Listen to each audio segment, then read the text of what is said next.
오늘 저는 룻기 1장의 말씀을 본문으로 해서 흉년에서 회복의 은혜 이와 같은 제목으로 은혜를 나누겠습니다. 여러분, 우리가 인생을 사노라면 늘 평탄하고 형통한 길만 가는 것이 아니에요.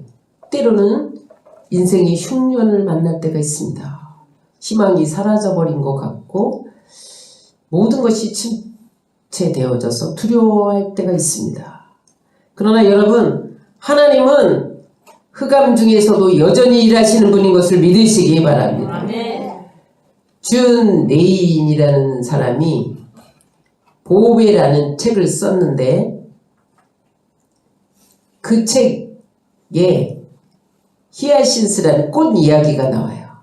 여러분, 히아신스는 언제 피냐면 한 주일 동안 캄캄한 곳에서 자라야만 꽃을 필 수 있다는 거예요. 그래서 그가 말하기를, 우리 다 같이 읽겠습니다. 시작. 어두움은 훌륭한 성장의 장이 될 수 있습니다. 히아신스는 꽃을 피우기 위해 여러 주 동안을 캄캄한 곳에서 자라야만 하는 꽃이었습니다. 어둠 속에 여러 주 동안 거기서 자라야만 흰 꽃을 필 수가 있다는 거예요. 그래서 여러분, 우리에게 흉년의 때가 올지라도 상심하지 말아야 할 것은 우리가 하나님만 의지하면 하나님께서 역전시키는 것을 믿으시기 바랍니다. 얼마든지 새롭게 태어날 수 있고 회복될 수 있는 것을 믿으시기 바랍니다. 오늘 룻기는 사사들이 치리하던 때 이렇게 시작을 합니다. 사사기의 핵심 성구는 무엇입니까? 왕이 없으므로 자기의 소견에 옳은 대로 행하였더라. 무슨 말이냐? 지도자가 없으니까 백성들이 무법천지가 됐다는 거야. 자기 생각나는 대로 죄도 짓고 음란도 행하고 바알도 섬기고 마음대로 살았다는 거예요. 그랬더니 하나님이 그들에게 고난을 보내서 이방 나라들이 쳐들어오게 합니다. 그래서 피를 흘리게 하고 포로로 잡아가고 먹을 것이 없고, 그래야 그렇게 고난에 처하면 그들이 다시 하나님 살려주세요 회개하면 하나님이 사사들을 일으켜서 그 이방 나라를 물리치고 평화를 주셨다는 거예요. 그런데 거기서 평화를 주면 거기서 죄를 멈춰야 하는데 이 백성들이 그것을 거듭 반복을 했다는 거예요. 사사기에는 이 사이클이 7번이나 돌아갑니다. 그것은 우리의 이야기입니다. 우리는 죄짓고 고난당하면 회개해서 하나님이 평화를 주시면 그만해야 되는데 또 죄를 짓고 또 회개하고 그런 일들을 반복한다는 거죠. 그렇게 모든 사회가 혼돈과 무질서로 가득 차 있을 때에 오늘 룻기는 흉년 이야기로 시작합니다. 여러분, 지금 코로나 이후 경기가 몹시 침체되고 있어요. 더군다나 러시아와 우크라이나 전쟁으로 인해서 우크라이나에서 곡물을 밖으로 내보내지 않는 거예요. 그래서 곡물값이 천정부지로 오르고 있습니다. 전 세계적인 식량난이 곧 도래한다라고 미래학자들이 예측하고 있습니다. 여러분, 기사에 연이어서 곧 온 세계에 기근이 올 것이라는 것을 보도하고 있습니다. 또 하나, 왜 기근이 올 것이냐? 마지막 때가 되면 기후가 변화됩니다. 그래서 식물이 자랄 수 없는 그런 기후로 변화되면 식량난이 이 세계에 도래하게 되는 거예요. 기근이 찾아오게 되는 거예요. 여러분, 그래서 지금 온 세계가 경제가 침체되고 있습니다. 아마도 우리에게는 오지 않겠지. 그렇지 않습니다. 코로나도 우리에게는 오지 않으리라, 나는 안 걸리리라 생각했는데 코로나가 우리에게도 왔고 백신을 맞으면 걸리지 않으리라. 그런데 백신 맞은 사람도 다 걸렸습니다. 그러므로 여러분, 마지막 때 징조로 기근이 분명히 올 거예요. 그런데 그것이 지금 미래학자들은 벌써 시작되었다라고 말합니다.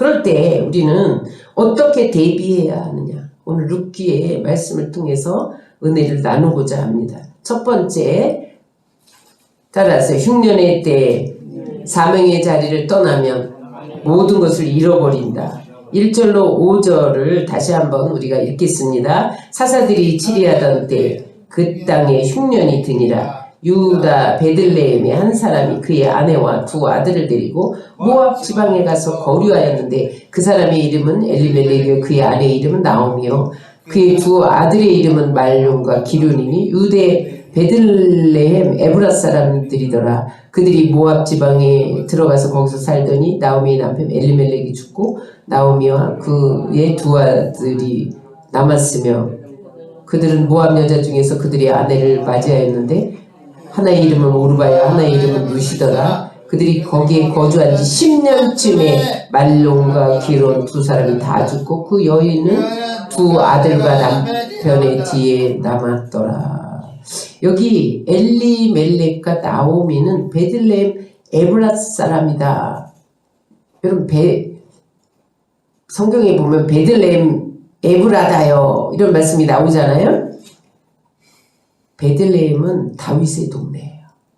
다윗이 태어난 곳이고 예수님이 태어난 땅이에요. 베들레헴의 뜻은 떡집이라는 뜻이에요. 떡이 많았어요. 풍부했다는 거예요. 그 다음에 에브라다도 풍요로운 수확 그런 뜻이에요. 그래서 베들레헴은 언제나 풍성했어요. 가나안 땅 중에서 베들레헴은 가장 풍요로운 땅이었기 때문에 누구도 그 땅에는 흉년이 오지 않으리라고 여겼습니다. 모든 가나안 땅에 흉년이 들어도 베들레헴은 흉년이 들지 않는다. 그렇게 여겼던 땅에 흉년이 찾아왔습니다. 이것은 무엇을 의미하냐면 하나님의 심판과 징계를 상징합니다. 오늘날 말하면 경제 위기입니다. IMF입니다. 불경기입니다. 그것이 찾아왔다는 거예요. 많은 사람들이 다른 나라는 기근이 찾아와도 우리나라는 찾아오지 않을 거야. 하나님이 비켜가게 하실 거야. 많은 사람이 경제적인 불황을 만나도 나는 괜찮을 거야. 하나님 지켜주시기 때문에 그렇게 생각하기 쉬운데 베들레헴 땅, 예수님이 태어난 곳, 거기 떡집, 풍요로운 땅, 다윗이 태어난 곳, 그 믿음의 사람들이 사는 곳, 그곳에도 흉년이 왔다는 거예요. 그런데 흉년의 원인이 무엇이었냐? 여러분 레위기 26장 14절 15절 20절에 보면 흉년의 원인은 이것입니다. 다 같이 읽겠습니다. 그러나 너희가 내게 청종치 아니하여 이 모든 명령을 준행치 아니하며 나의 규례를 멸시하며 마음에 나의 법도를 싫어하여 나의 모든 계명을 준행치 아니하며 나의 언약을 배반할진대 너의 수고가 헛될지라. 땅은 그 산물을 내지 아니하고 땅의 나무는 그 열매를 맺지 아니하리라. 기근이 오고 흉년이 오는 원인은 하나님의 말씀을 준행하지 않고 계명을 지키지 않고 하나님의 법을 두기를 싫어해 내 마음에. 그리고 언약을 배반하면 하나님이 내가 아무리 수고해도 헛될지라. 내가 아무리 피땀 흘리며 농사를 지어도 그 땅에서 산물이 나지 않는다는 거예요. 열매를 맺지 못한다는 거예요. 이스라엘 백성들이 이 말씀을 통해서 볼 때 사사기 때는 저들이 영적 암흑기였습니다. 근데 왜 여러분 사사기와 사무엘상 사이에 룻기가 들어갔느냐? 사사기는 타락, 암흑의 시기인데 룻이라는 한 샛별과 같은 사람을 등장시킴으로 인하여서 그에게서 다윗이 나왔다. 다윗은 예수님을 상징하는 인물이에요. 그래서 사무엘상은 이제 이스라엘이 회복되는 것을 암시합니다. 이스라엘이 어떻게 회복되었느냐?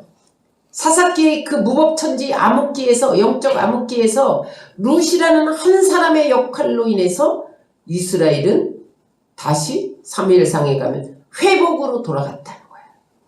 그래서 여러분 이 룻기는 개인에게만 적용되는 것이 아니라 나라의 전 세계의 온 인류의 적용되는 말씀입니다.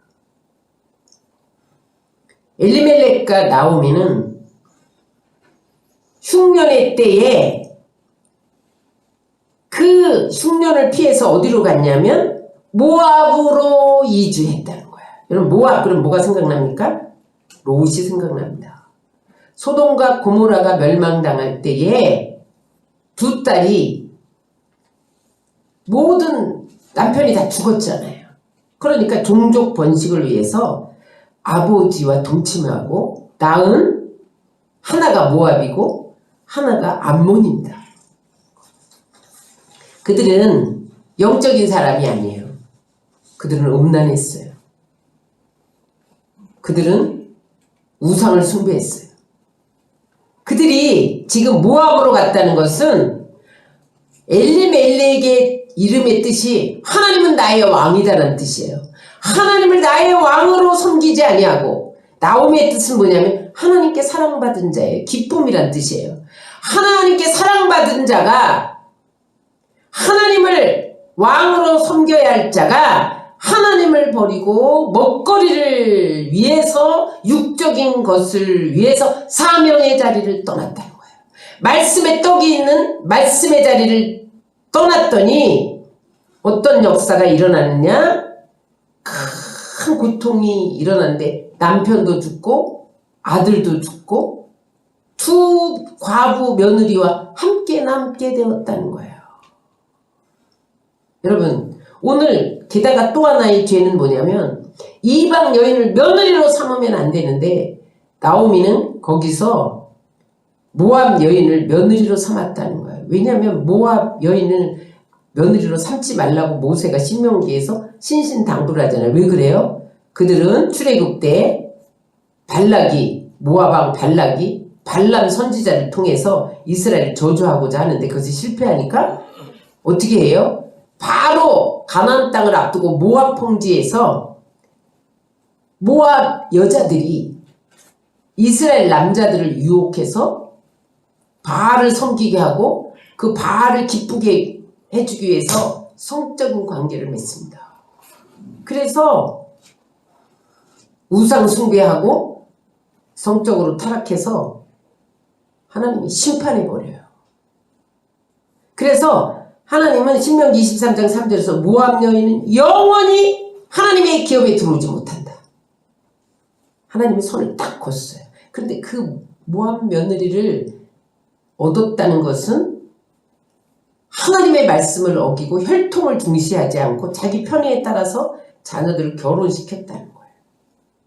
그 결과로 하나님을 떠나고 말씀을 떠나고 사명의 자리를 떠나고 계명을 어기고 그렇게 살았을 때에 고통을 겪게 되는데 그 아들의 이름 속에서 얼마나 고통이 컸는가를 파악할 수 있는데 말로는 질병이라는 뜻이에요. 아들의 이름이 기로는 상실하다는 뜻이에요. 그들이 먹거리를 위해서 사명을 버리고 하나님의 말씀의 자리를 버리고 떡이 있는 하나님의 말씀에 떡이 있는 자리를 떠났을 때에 저들은 질병에 걸리고 모든 것을 다 상실할 수밖에 없었다는 거예요.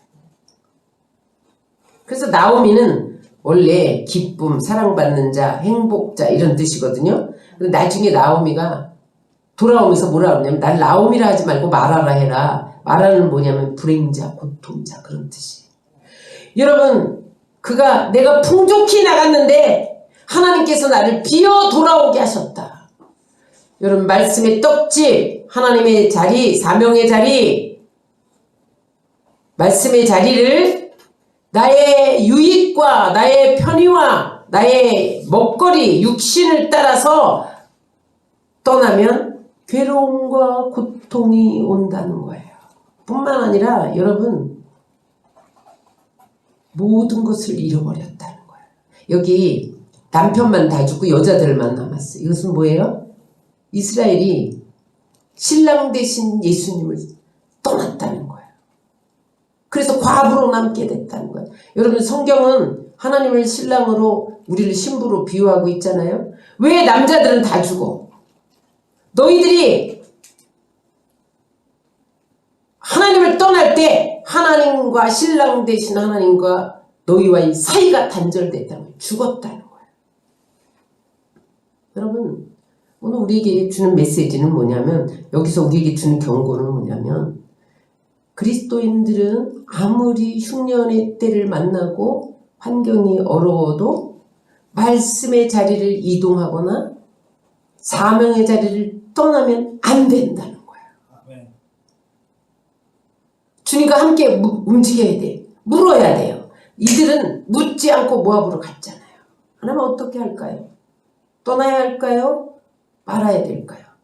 그래서 여러분, 하나님이 움직이라면 주님과 함께 움직여야 되는 거예요. 그런데 그들은 묻지도 않고 그냥 먹거리를 위해서 모압으로 떠났다는 거죠.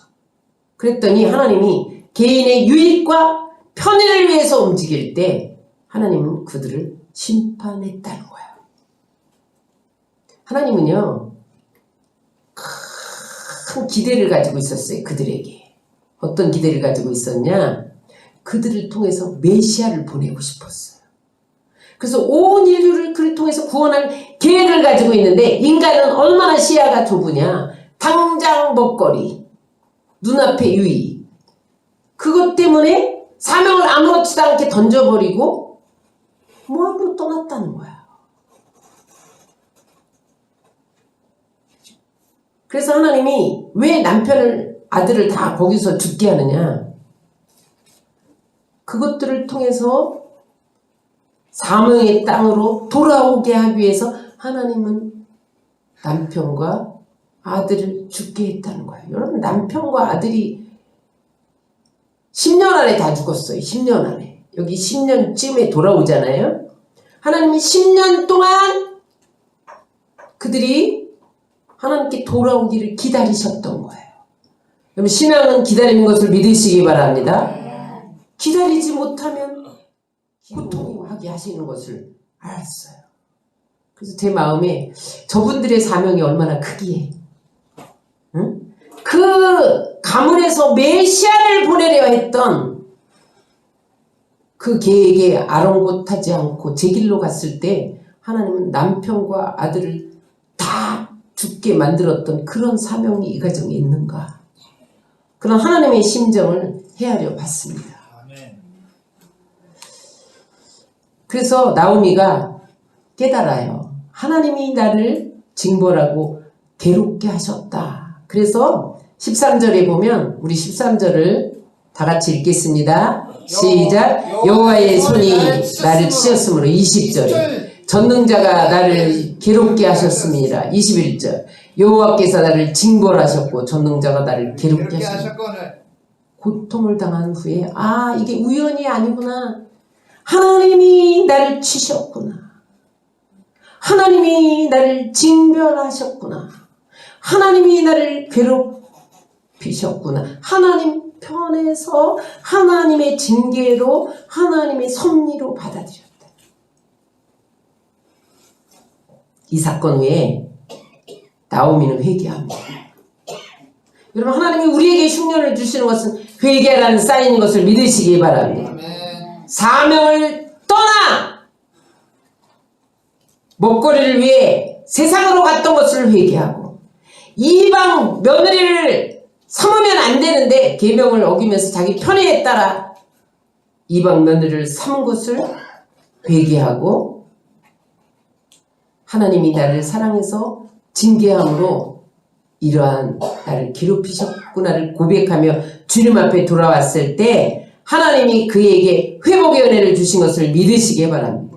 그래서 그가 이제 하나님께로 돌아가기로 결정을 합니다. 두 번째, 우리가 은혜 나눠야 할 부분은 따라하시기 바랍니다. 고난을 통해 사명의 자리로 돌아오게 하시는 하나님의 은혜.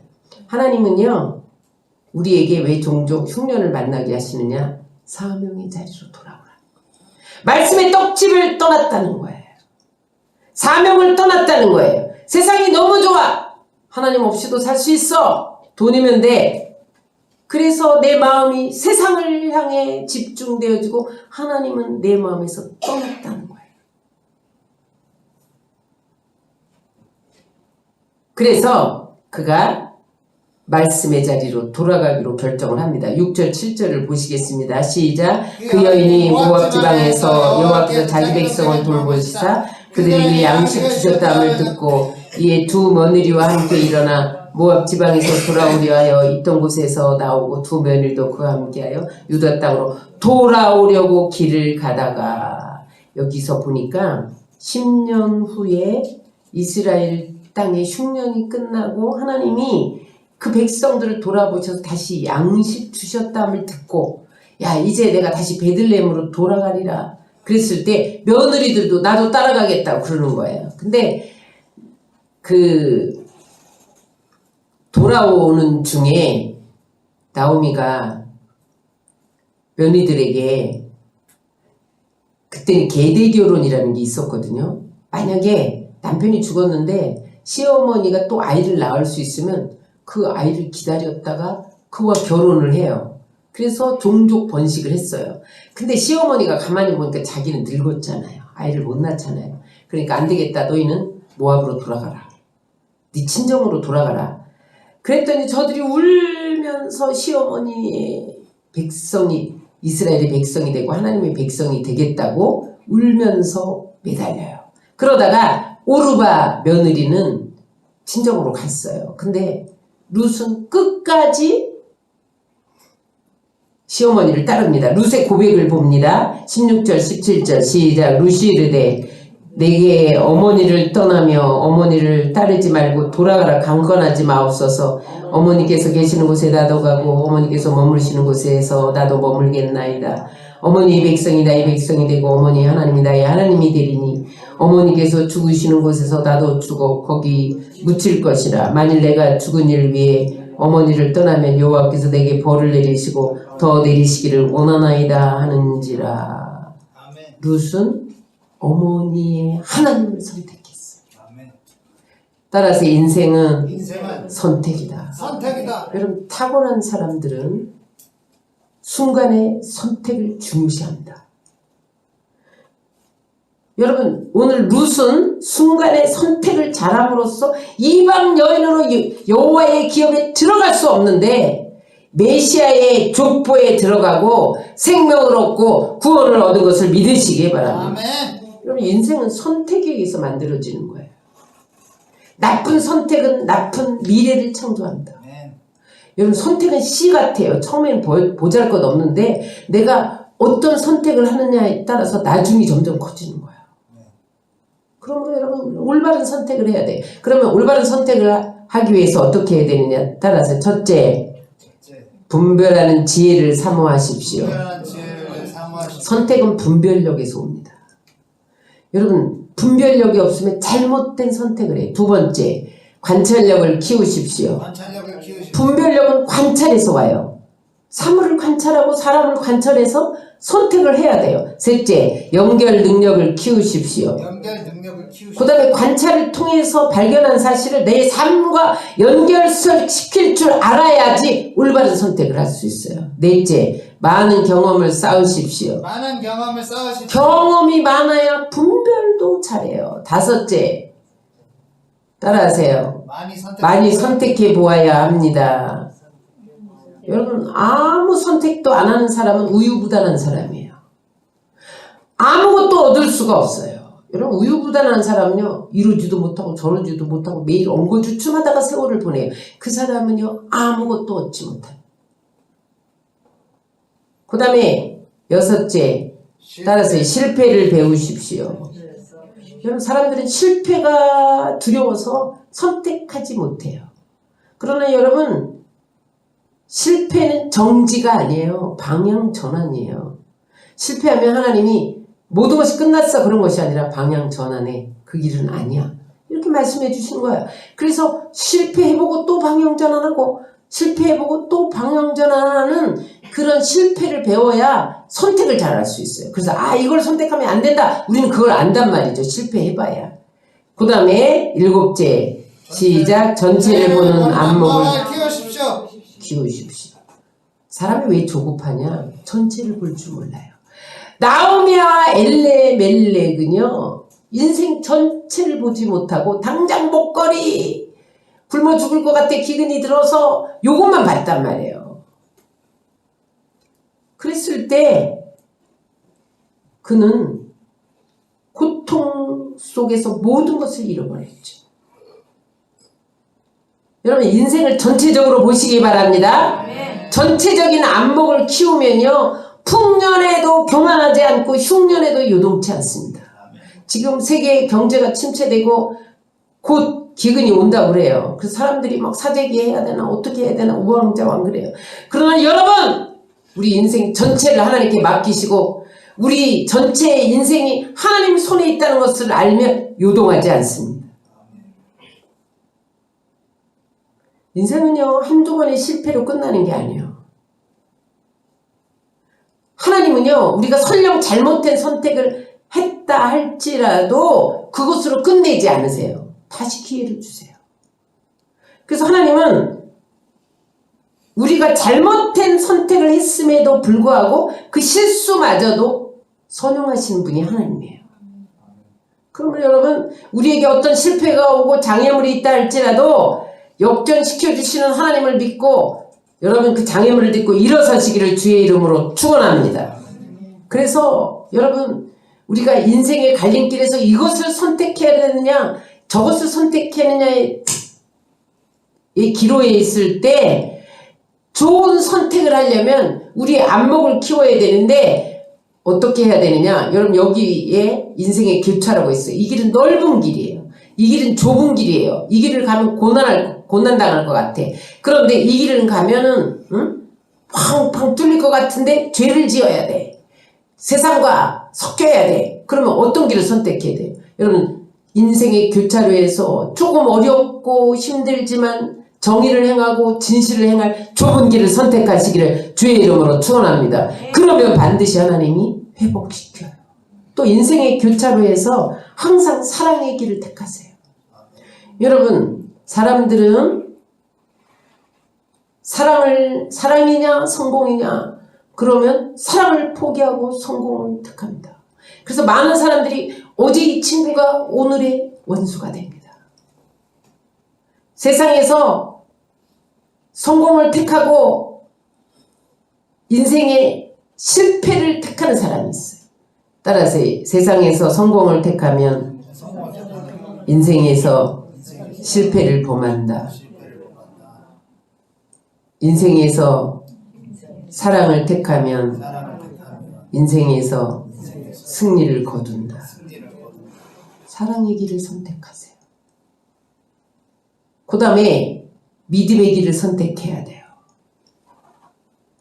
룻은 시어머니를 사랑했기 때문에 시어머니를 선택했어요.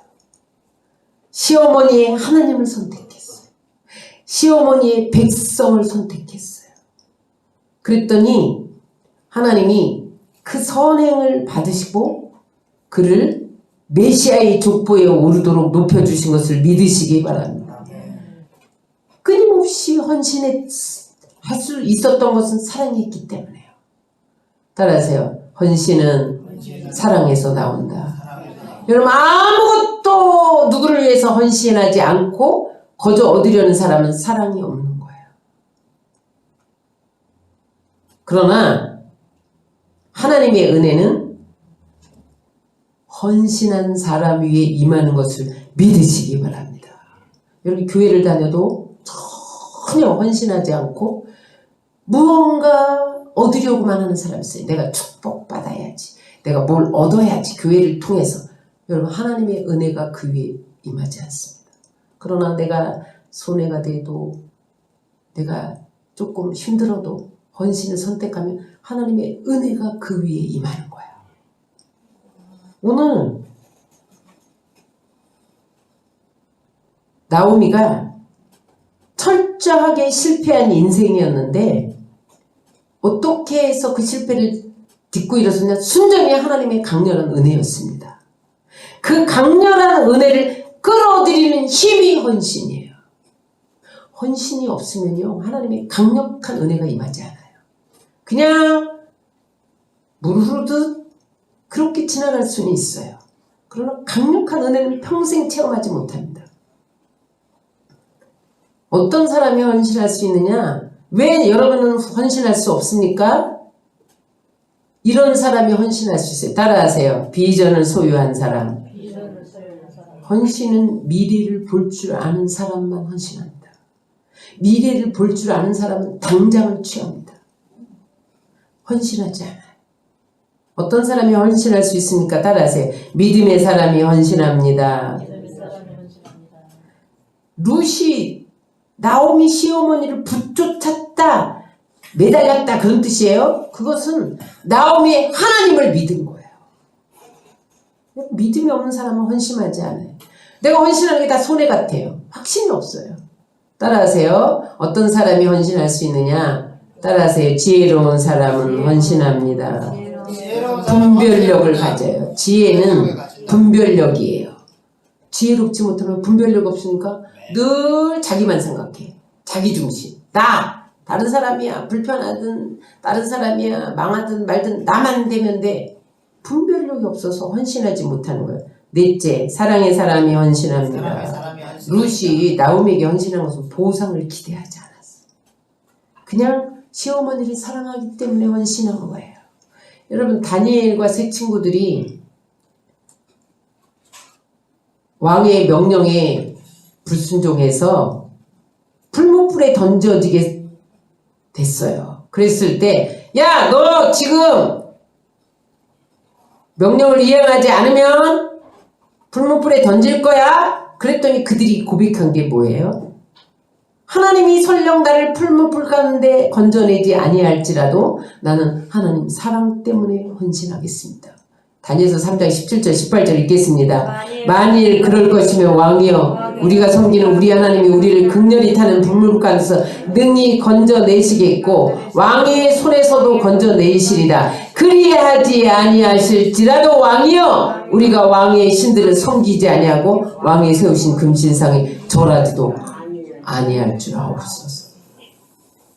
하나님 사랑하기 때문에 금신상에 절할 수 없다는 거예요. 허드슨 테일러는 이렇게 말했어요. 다 같이 읽겠습니다. 하나님은 자기에게 선택권을 이양한 자를 위해 최고의 것을 예비하신다. 하나님은요, 헌신하는 자에게, 헌신하는 자는 하나님이 선택하세요. 나는 헌신하겠습니다. 하나님이 일하세요. 이렇게 맡기는 거예요. 그러면 하나님이 최고의 것을 예비하신다. 많은 사람이 왜 최고의 것을 얻지 못합니까? 헌신하지 않는 거예요.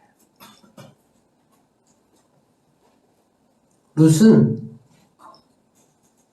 시어머니에게 헌신했어요.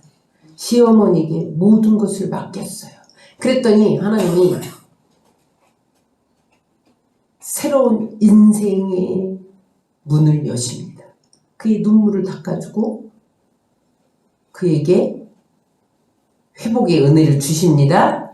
그래서 그들이 이제 회복의 은혜 속에 들어가는데, 언제 회복의 은혜가 임했냐? 따라하세요. 사명의 자리로 돌아올 때 회복의 은혜가 임한다. 그래서 그들이 이제 돌아왔어요. 베들레헴으로 돌아왔더니 첫 번째 사명의 자리로 돌아올 때 임하는 축복이 뭐냐면, 따라하세요. 풍년을 주신다. 그들이 베들레헴에 돌아올 때 추수가 시작할 때 돌아옵니다. 여러분, 하나님은 사명의 자리에서 떠났다가 회개하고 말씀의 자리로, 사명의 자리로 와서 헌신할 때 하나님은 풍년을 주시는 것을 믿으시기 바랍니다. 22절 읽겠습니다. 나오미가 모압 지방에서 그의 며느리 모압 여인 룻과 함께 돌아왔는데 그들이 보리 추수 시작할 때 베들레헴에 이르렀더라. 보리 추수 시작할 때는 풍년의 때를 의미합니다. 이제 그들이 회개하고 하나님 앞에 사명의 자리로, 말씀의 자리로 돌아왔더니 고통을 기쁨으로 바꾸기 시작했어요. 비어있는 것을 충만으로 채우기 시작했어요. 여러분, 탕자가 돌아왔을 때 아버지가 송아지를 잡고 풍악을 울리고 옷을 입히고 신을 받고 신기고 가락지를 끼우면서 여러분 환영하잖아요.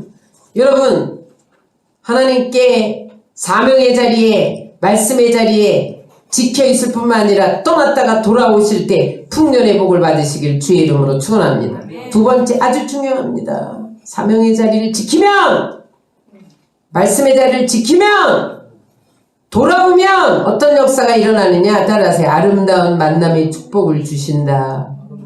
1절입니다. 다 같이 읽겠습니다. 나오미의 남편 엘리멜렉의 친족으로 유력한 자가 있으니 그의 이름은 보아스더라. 룻기에는 아름다운 만남이 기록되어 있는데 나오미와 루스의 만남은 아름다운 만남. 그 다음에 나오미가 믿는 하나님을 룻도 만난 것은, 하나님과 만난 것은 아름다운 만남이에요. 더 아름다운 만남은 룻과 보아스와의 만남입니다. 만약에 룻이 보아스를 만나지 않았더라면 그는요 고통 속에서 죽어갔을 거예요. 그런데 그가 사명의 자리로, 말씀의 자리로 돌아오니까 하나님이 회복시켜 주는데 사람 도울 자를 보내세요. 아름다운 만남을 예비하셨어요. 그래서 그가 메시아의 족보에 올라가고 하나님의 기업에 들어가잖아요. 근데 여기 보아스는 유력자라는 거예요.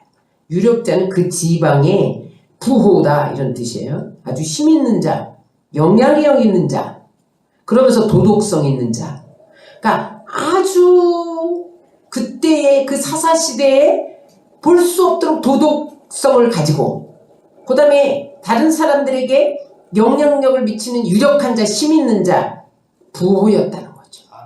부자를 만난 거예요.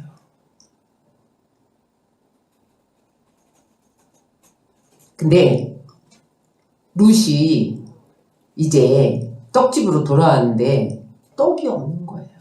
먹을 게 없는 거예요. 왜냐면 모압으로 갈 때 다 팔고 떠났잖아.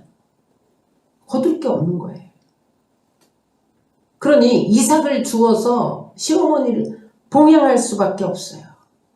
그때 이삭 죽기는 율법에 허용된 거예요. 그래서 나그네와 가난한 자와 짐승과 먹을 것이 없는 사람을 위해서 이삭을 남겨둬라 그랬잖아요.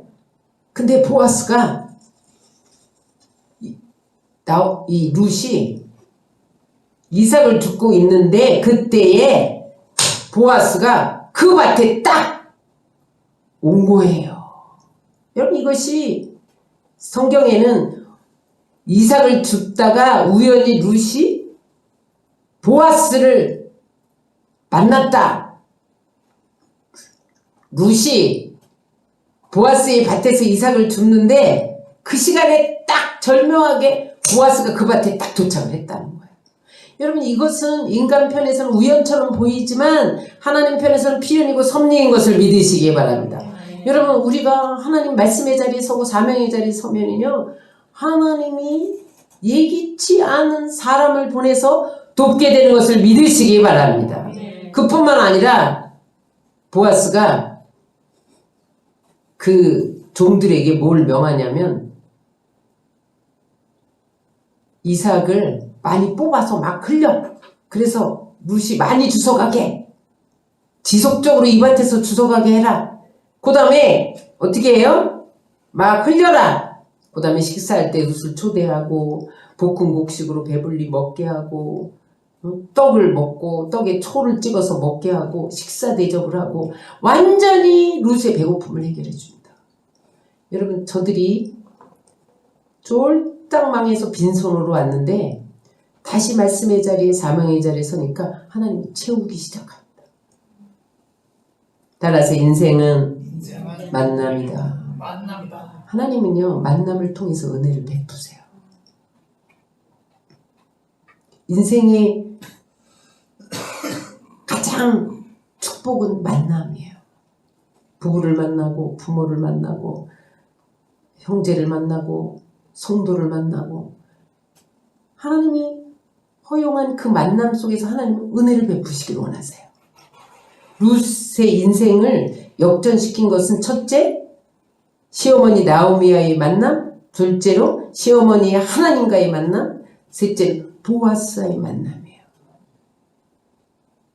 만남은 우연히 찾아오지 않아요. 이런 좋은 만남을 갖는 은혜를 내가 체험하려면 그 만남의 은혜는 어떤 사람에게 찾아오냐는 거죠. 내가 준비하고 있어야 돼요. 따라하세요. 좋은 만남은 만남의 중요성을 깨달을 때 찾아온다. 중요성을 깨달을 때 찾아옵니다. 여러분, 만남의 중요성을 깨달을 때 오늘 우리가 여기서 이 교회 안에서 만났어요. 여기에 중요한 어떤 하나님의 섭리가 있는 거예요. 룻과 보아스가 밭에서 딱 만난 것조차도 하나님의 큰 섭리가 있었잖아요. 그래서 우리 옛말에 뭐예요? 옷깃만 스쳐도 인연이 있다 이런 말 하잖아요. 그래서 여러분, 좋은 만남의 중요성을 깨닫지 못하면요 좋은 만남을 만날 수 없어요.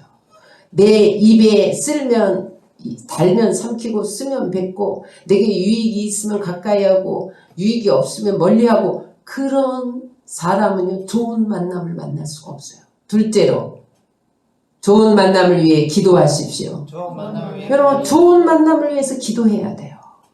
그럼 저는 우리 조카들이 아기 때부터 이 다음에 좋은 배우자를 만나게 해달라고 기도하기 시작했어요. 지금도 기도해요. 그런데 걔들이 아무나 안 만나더라고. 하나님이 기도해보고 좋은 만남이면 만나고 안 좋은 만남 아예 안 만나더라고. 기도하면 하나님 좋은 만남을 주세요. 그 다음에 좋은 만남을 분별할 수 있도록 분별력을 키워야 돼. 분별력이 없으면요 사기꾼을 만나요. 분별력이 없으면요 나쁜 사람을 만나요. 나를 해코지하는 사람을 만나요. 또 따라서 좋은 만남을 위해 먼저 좋은 사람이 되십시오. 내가 좋은 사람이 돼 좋은 사람이 만나요. 여러분, 끼리끼리 만나요. 여러분 보세요. 조폭들은 조폭들끼리 만나요. 나쁜 사람들은 나쁜 사람끼리 만나요. 그래서 내가 먼저 좋은 사람이 돼야 돼요. 마지막, 좋은 만남을 위해서 어떻게 해야 됩니까? 어디서나 최선을 다해야 됩니다. 어디서든 최선을 다하죠. 사람이 보면 다하고 안 보면 최선을 다 안 하고, 내가 직장에서나 사회에서나 공동체에서나 교회에서나 항상 최선을 다하면 그 사람 주변에 좋은 만남이 이루어져요. 그런데 요리조리 빠지고 게으르고 나태하고 눈치 살펴서 싹싹 행동하고 그러면 그 사람 위해서 좋은 만남은 예비되지 않습니다. 룻은 좋은 만남을 만났어요. 그래서 그 보아스와의 만남을 시어머니에게 보고하는데 시어머니가 야 귀여운 물을 짜다 이렇게 말해요. 20절입니다. 시작. 나오미가 자기 며느리에게 이르되 그가 여호와로부터 복받기를 원하노라. 그가 살아있는 자와 죽은 자에게 은혜 베푸기를 그치지 아니하는도다 하고, 나오미가 또 그에게 이르되 그 사람은 우리와 가까우니 우리 기업 물을 자 중에 하나니라 하니라. 이 중요한 게 기업 물을 자예요. 여기는 뭐 중소기업, 대기업 이런 기업이 아니라 여기 기업은 우리를 책임질 사람이라는 거예요. 이 기업 물을 자가 아주 중요한 핵심이 친학이에요. 근데 무슨 말이냐면 이스라엘에는 이런 풍습이 있었어요. 따라서 친족의 아내를 자기 아내로 맞이한다. 이게 기업 물을 자예요. 앞서 제가 말씀드렸지만 친족 형제 중에 자식을 낳지 못하고 죽었어요. 그러면 그 형제가 그 아내에게 들어가서 종족 번식을 시켜주는 것, 계대결혼. 이게 종족 번식을 책임지는 자, 이걸 계대결혼이라고 해요. 여러분, 지금 룻은 남편이 죽었죠. 그러니까 자기 자식을 종족을 번성시킬 사람이 없어요. 그러면은 형제가 없으면 가장 가까운 친족이 들어가는 거예요. 근데 보아스가 친족이라는 거예요. 그 다음에 두 번째 기업 물을 자는 뭐냐면 빚을 많이 져갖고 종으로 잡혀가서 노예 생활을 하면 그 가까운 친족이 몸값을 지불해주고 자유케 해주는 거. 그게 기업 물을 자예요. 그 다음에 어떤 사람이 땅을 가지고 있었는데 빚을 져갖고 땅을 다른 사람에게 팔지 않으면 안 됐어. 이스라엘은 땅을 팔면 안 돼요. 근데 빚을 지면 어쩔 수 없이 그것이 넘어가는 거예요. 그럴 때 친족이 돈 많은 부호가 와서 땅값을 딱 지불하고 소유권을 회복시키는 거야. 그게 기업물자예요. 또 하나 억울하게 자기 친척이 죽었어. 근데 이 사람이 힘이 없어. 여러분 과부는 힘이 없잖아요. 그러니까 가까운 친척이 힘 있는 사람이 원수를 갚아주는 것. 그게 기업물자예요. 오늘 룻은 첫째와 세 번째 의미예요. 친족이 자기 남편이 죽었으므로 아내로 맞이해주고 그 다음에 땅의 모든 소유권을 회복시켜준다. 그래서 여러분 여기 기업 무르다는 것은 구속하다, 속량하다 이런 뜻인데 값을 지불하고 도로 사준다 이런 뜻이에요. 여러분 우리 기업 물을 자는 누구세요? 우리의 기업 물을 자는 예수 그리스도인 것을 믿으시기 바랍니다. 아멘. 여러분 우리는 죄짓고 모든 것을 다 뺏겼잖아요. 에덴 동산을 쫓겨났잖아요. 뿐만 아니라 지옥에 갈 수밖에 없었잖아요. 그런데 예수님께서 십자가에서 피 흘려 돌아가심으로 그 피값으로 기업 물을 자가 돼서 우리를 속량하셔서 도로 값주고 사셨으므로 우리는 생명을 얻게 되고 천국을 얻게 되고 죽음과 상관없게 된 것을 믿으시기 바랍니다. 그래서 예수님이 우리의 기업이 되신 것이 큰 은혜예요. 그들이 사명의 자리로 말씀의 자리로 돌아올 때 그는 기업 물을 자 자기 인생을 책임질 보아스를 만난 거예요. 이런 만남이 있기를 주의 이름으로 축원합니다. 마지막으로 그들이 다시 사명의 자리로 말씀의 자리로 돌아왔을 때 회복의 은혜를 주셨는데 어떤 회복이냐? 따라서 영원한 삶을 보장받았다. 16절 20절 읽겠습니다. 나오미가 아기를 바다 품에 안고 그의 양육자가 되니 그의 이웃 여인들이 그에게 이름을 지어주되 나오미에게 아들이 태어났다 하여 그 이름을 오벳이라 했는데 그는 다윗의 아버지인 이새의 아버지였더라. 베레스의 계보는 이러하니라. 베레스는 헤스론을 낳고 헤스론은 람을 낳았고 람은 암미나답을 낳았고 암미나답은 나손을 낳았고 나손은 살몬을 낳았고 살몬은 보아스를 낳았고 보아스는 오벳을 낳았고 오벳은 이새를 낳았고 이새는 다윗을 낳았더라. 다윗이 왜 중요하냐면 다윗은 예수 그리스도를 상징합니다. 다윗의 계보에서 메시아가 오잖아요. 그래서 룻은 다윗의 증조 할머니가 됐어요. 이방인이 하나님의 기업에 들어올 수도 없는 이방인이 다윗의 증조 할머니가 됐다는 것은요, 천지가 개벽할 축복을 받은 거예요. 그 가문에서 유다의 왕이 태어났어요. 뿐만 아니라 온 인류를 구원할 메시아 예수 그리스도가 태어났어요. 여러분 이방 여인으로 상상할 수 없는 축복을 예비한 것을 믿으시기 바랍니다. 여러분 우리가 말씀의 자리를 지키고 사명의 자리를 지키면 우리의 상상을 초월한 축복을 주시고 기업을 주시는 것을 믿으시기 바랍니다. 그러므로 여러분 우리의 친족은 우리의 기업 물을 자는 예수 그리스도인데 예수 그리스도가 우리의 맏형이에요. 우리는 그 동생들이에요. 그 맏형이자 구원자이신 예수님을 만나면 상상 못할 일이 벌어지는 것을 믿으시기 바랍니다. 그러므로 여러분 오늘 우리는 룻기를 통해서 우리에게 생명 주신 하나님의 은혜를 다시 기억해야 돼요. 말씀 정리합니다. 우리 인생에 흉년을 만날 때가 있어요. 이것은 누구도 예외되지 않습니다. 나는 안 만날 거야. 그런다고 흉년이 안 찾아오지 않아요. 모든 인생에는 흉년이 찾아옵니다. 그런데 그때 흉년이 오는 건 어쩔 수 없어요. 그때 내가 어떻게 반응하느냐에 따라서 실패하고 심판당하기도 하고 축복받고 회복되기도 합니다.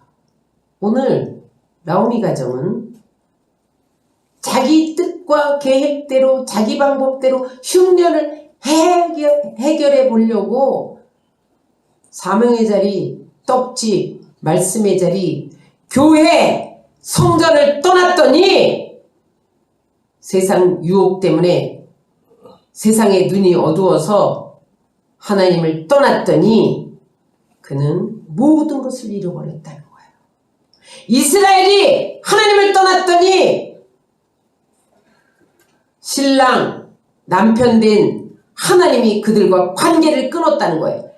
여러분, 나오미의 남편이 죽고 두 아들이 죽었다는 것은 이스라엘이 하나님을 버렸기 때문에 하나님이 죽었다는 거예요. 아멘. 저들에게 하나님은 살아서 움직일 수 없다는 거예요. 여러분, 하나님이 우리를 떠나면 우리의 모든 삶이 죽음과 같이 방불한 삶으로 여러분 전락되는 것을 깨달으시기 바랍니다. 아멘. 그러므로 여러분, 우리가 흉년을 만날 때 끝까지 사명의 자리를 지켜야 돼요. 아멘. 말씀의 자리를 떠나면 안 돼요. 하나님이 정해준 삶의 자리, 하나님이 정해준 사명의 자리, 말씀의 자리가 다 있어요. 혹여라도 내 뜻대로 내가 내 계획대로 내가 좀 눈에 볼 것을 취하려고 떠났을지라도 흉년을 만날 때 하나님이 빨리 돌아가라는 사인으로 알고 돌아와야 됩니다. 그렇지 않으면 더 큰 고통을 당해요. 모든 것을 잃게 돼요. 지금 세계 경제가 위기와 흉년으로 다가오고 있습니다. 여러분, 마지막 때가 될수록 세계 경제는 더 어려워질 것입니다. 왜냐하면 하나님은 마지막 때 적그리스도를 보내기 전에 이 땅에 큰 기근이 있으리라고 예언되어 있습니다. 왜냐하면 그때 기근의 때에 사람들이 다 굶어 죽게 생겼다. 그럴 때 적그리스도가 나타나서 나는 경제 대통령! 일자리 줄 거야. 먹을 거 줄 거야. 666표를 받아야 경제활동할 수 있어. 그래서 그 기근의 때에 하나님의 백성들을 미혹시켜서 자기 사람들로 인쳐버린다는 거예요. 그때 거기 유혹에 넘어가면 영원한 지옥으로 간다는 거예요. 오늘 룻기는 우리에게 그것을 말씀해주고 있습니다. 기근의 때에 하나님을 선택할 것이냐, 세상 먹거리를 선택할 것이냐. 먹거리를 선택하면 마지막 때 여러분들이 하나님을 버리고 666표를 받고 이 세상 경제활동을 위해서 타협한다면 여러분들은 영원한 불심판 가운데 거하게 될 것입니다. 그러므로 여러분, 지금 세계 경제가 어려워지고 있는데 여러분 스스로 해결하는 시도를 내려놓고 하나님께 물으셔야 돼요. 그러면 하나님은 실패한 그곳에도 합력하여 선을 이루게 하실 줄 믿습니다. 그래서 다시 사명의 자리로, 말씀의 자리로 돌아가서 하나님만 바라봐야 돼요.